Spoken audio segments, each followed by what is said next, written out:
காற்று வெளியிடே கண்ணம்மா வாசகர்களுக்கு வணக்கம். அனைவரும் வாழ்க வளமுடன் நலமுடன். காற்றே உன் சுவாசம் நிறுத்தி என்ற நாவலினுடைய 3வது பகுதி. ஒரு வாரம் ஓடிவிட்டது. அதற்குள் வியந்தாள் சங்கீதா. ஒரு நாளின் நீளம் எல்லா காலத்தும் ஒரே மாதிரியாகத்தான் இருக்கிறது. நமது மனநிலை, இருப்பிடம், நிகழ்வுகள், விளைவுகள் பொறுத்து ஒரு நாளினுடைய நீளம் அதிகமாகவோ குறைவுபட்டோ தெரிகிறது. கட்டாயம் இன்னைக்கு போகணுமாடா? மஞ்சுளா மகளிடம் பரிதாபமாய் கேட்டாள். சாதாரணமாக எங்கள் கணவனும் மனைவியும் ஒருவர் முகத்தை ஒருவர் பார்த்தபடிதான் கழியும். மகள் மற்றும் பேத்தியுடன் ஓடிப்போன ஒரு வாரம் தந்த இனிமையில் மஞ்சுளா இப்படி ஒரு கேள்வியை எழுப்பினாள். ஆமாம்மா, இதில் என்ன சந்தேகம் உனக்கு? இல்லை, நிவிக்குட்டிக்கு லீவ் இருக்குல்ல, அதான் இருந்துட்டு போகலாமேங்கிறா உங்கள் அம்மா என்று தனது உள்ள கிடக்கையும் சேர்த்து வெளிப்படுத்தினார் மந்திரமூர்த்தி. இல்லைப்பா, அத்தை தனியாக கடந்து சிரமப்படுவாங்க. இவரும் நேற்றே ஃபோன் பண்ணிட்டாரு, நாளைக்கு கண்டிப்பாக வந்துடணும், போகிறேன்ப்பா என்றார். சரி, பரோலில் வெளியே வந்த கைதி திரும்பவும் ஜெயிலுக்குள்ளே போய் அடைஞ்சு தானே ஆகணும் என்றார் மந்திரமூர்த்தி. அப்பா ஏன்பா என்று போலியாக சினிங்கினாள் சங்கீதா. உள்ளதை சொன்னேம்மா.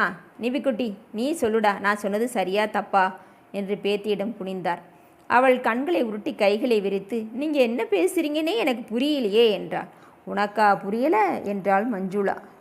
விஜயாம்மா பேத்தி இல்லை, புரிஞ்சாலும் புரியாதது போலத்தானே பேசுவா என்று தாத்தா சொல்ல அம்மாவிற்கும் பெண்ணுக்கும் சிரிப்பு அள்ளி கொண்டு போனது. தான் கேலி செய்யப்படுவதை உணர்ந்தோ உணராமலோ நிவியும் சேர்ந்தே சிரித்து வைத்தாள். புத்துணர்வு முகாம் போய் வந்த யானைகளின் குதூகலத்துடன் வீட்டுக்கு கிளம்பினார்கள் அம்மாவும் பெண்ணும், சங்கீதாவும் நிவியும்.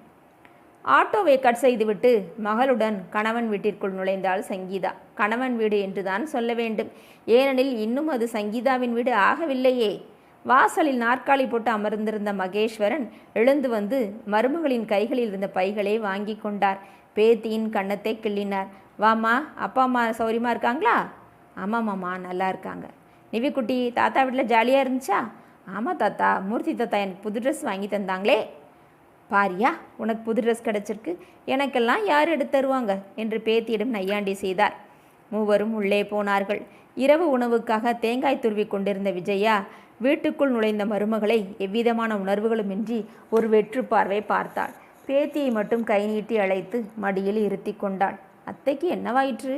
என்னை வாவென்று சொல்லக்கூட வாய் வரவில்லையா? மாமா உள்ளே போய்விட அத்தையின் முன்னிலையில் தான் நிராதரவாய் தனிமைப்படுத்தப்பட்டு நிற்பதாய் தோன்ற சங்கீதாவே வாய் திறந்தாள். நைட்டு டிஃபனுக்கு ஏற்பாடு பண்ணுறீங்களா அத்தை என்றாள். பண்ணணும்ல என்று முகம் பார்க்காமலே பதில் சொன்னாள்.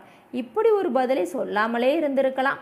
பேத்தியை கையில் பிடித்து கொண்டு துருவிய தேங்காயுடன் சமையலறைக்குள் போய்விட்டாள் விஜயா. சங்கீதா விக்கித்து போய் உட்கார்ந்து விட்டாள். நேற்று இந்நேரம் இளவரசியாய் என் அம்மா வீட்டில் இருந்த நான் இன்று இங்கு கவனிப்பாரற்று தன்னந்தனியாய். ஆனால் இந்நிலைக்கு தள்ளப்படும் அளவு நான் என்ன தவறு செய்துவிட்டேன்? கணவனிடம் அனுமதி பெற்று அம்மா வீடு சென்று வந்தது அப்படி ஒரு குற்றமா? அத்தையின் பாராமுகத்திற்கு காரணம் தெரியாமல் திணறிய சங்கீதா குழப்பத்துடனே மாலை பொழுதை கழித்தாள். எப்பொழுதுடா இரவு வரும் என்று காத்திருந்தாள். இது ஆசைக்கானதல்ல, அவஸ்தைக்கானது. இரவு படுக்கை அறைக்குள் நுழைந்ததுமே படபடத்தாள். சத்யா, என்ன நடந்துச்சு? அத்தை என்கிட்ட முகம் கொடுத்தே பேச மாட்டேங்கிறாங்க. சத்தியனிடமிருந்து உடன் பதில் வராமல் இருக்கவும் அதிகமே குழம்பி போனாள் சங்கீதா.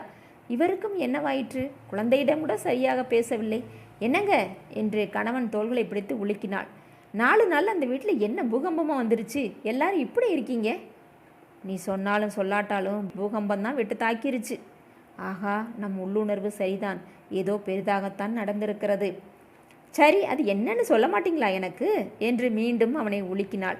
அவளது கைகளில் இருந்து தன்னை விடுவித்து கொண்டு ஆயாசத்துடன் கட்டிலில் போய் அமர்ந்து கண்களை மூடியவன் மொட்டையாய் சொல்கிறேன் என்றான்.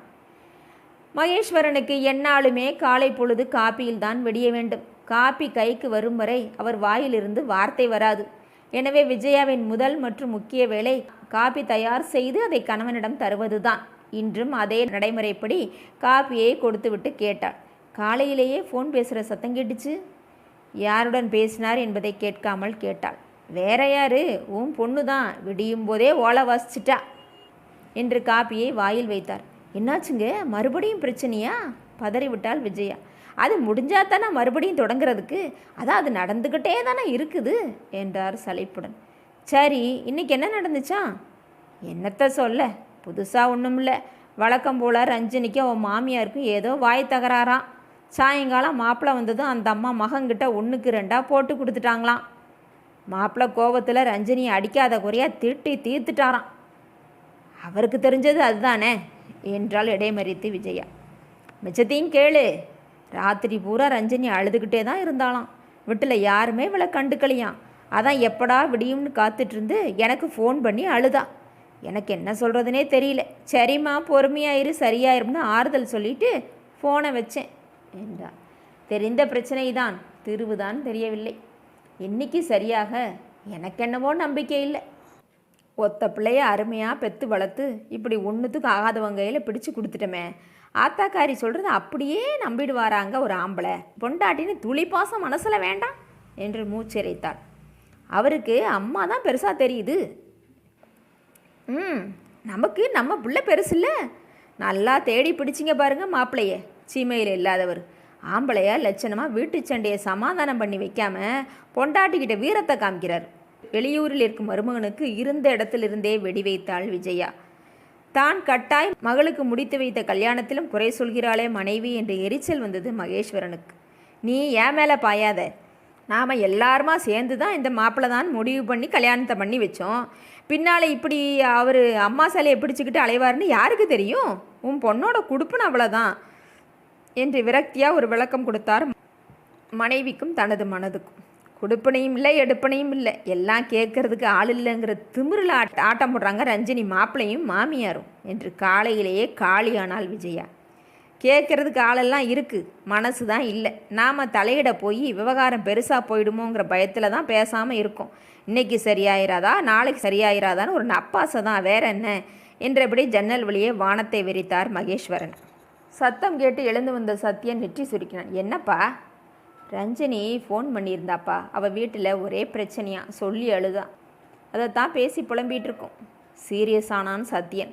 சாதாரணமாக எதற்கும் அமைதி காத்து அவகாசம் தருபவன் தான் அவன். தொடர்கதையாக இருக்கும் தங்கையின் பிரச்சனைகள் அவனது பொறுமையை உடைத்து போட்டது. சீறு நான் எடுத்த எடுப்பில். ஏன்பா பொம்பளைங்க மாதிரி புலம்பணும்? புறப்பட்டு போய் பார்த்துட்டு வந்துடும். 2ல் 1. மாப்பிள்ளை மனசில் என்ன தான் நினச்சிட்டு இருக்காருன்னு தெரியணும்ல. எவ்வளவு நாளாக நாமளும் பொறுத்து போயிட்டுருக்கோம் என்றான்.